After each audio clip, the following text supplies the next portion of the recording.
Yes.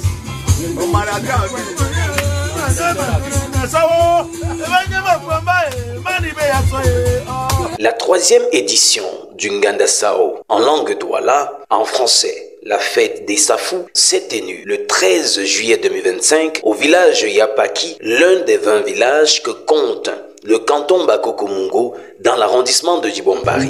Le festival des Safous, c'est-à-dire ce que nous appelons communément Nganda Sao, a pris de l'ampleur en cette édition parce que, parti sur une petite idée entre quelques amis, des frères, qui s'asseyaient souvent et mangeaient ensemble un plat de, j'ai envie de dire, de safou, nous avons eu l'idée d'inviter un plus grand nombre de frères.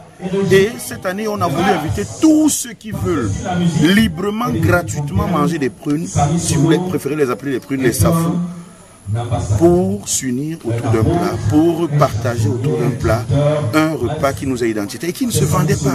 Les safous ne se vendaient pas pour les peuples de la côte, chez les peuples de la côte.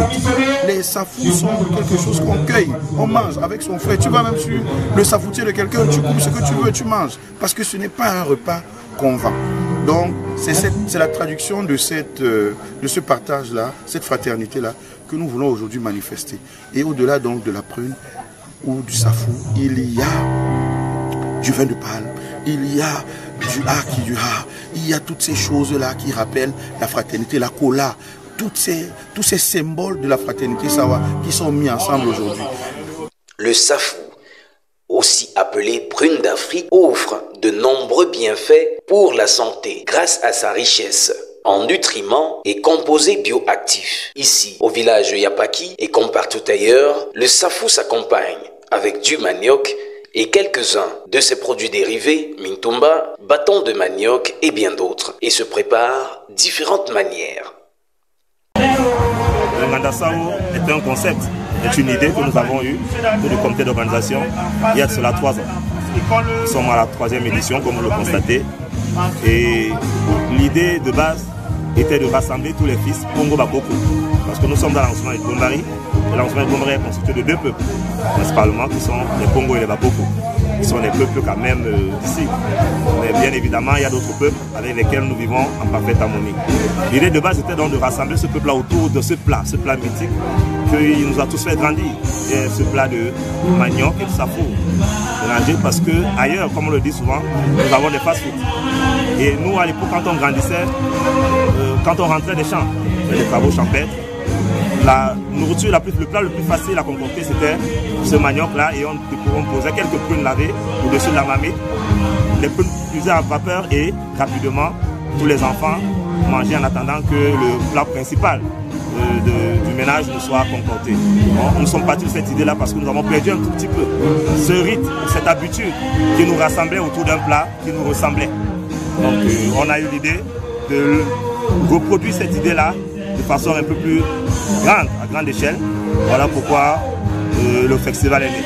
Le thème choisi pour cette 3e édition étant la fraternité autour d'un même plat, c'est nous a laissé l'occasion aux fils et filles Pongo Bakoko de renouer avec cette pratique ancienne qui prône le partage et le vivre ensemble. Cet événement a été marqué par la présence de Jean-Philippe Ngomebe, sous-préfet de l'arrondissement de Djibombari, et leur majesté. Qu'on se dise un certain nombre de vérités en mangeant. Et que l'on retienne que nous ne pouvons pas faire du Nganda Sao un festival demain après-demain si nous sommes dans le trouble, si nous n'avons pas la paix. Ce sont ces valeurs-là qui vont davantage nous réunir et qui feront de nous une nation. Et vous savez que c'est l'objectif même du chef de l'État. Concours du meilleur Sao ou Safou, prestations artistiques, théâtre, contes et animations divers ont meublé le Nganda Sao 2025.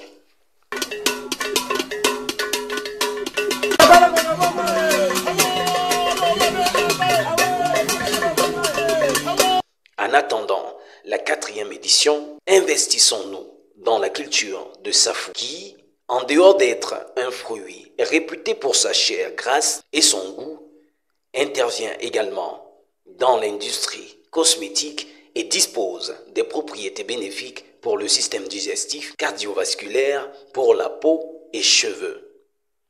Le safou est aussi une véritable source de revenus pour les populations d'ici et d'ailleurs. Le rendez-vous est pris pour l'année prochaine.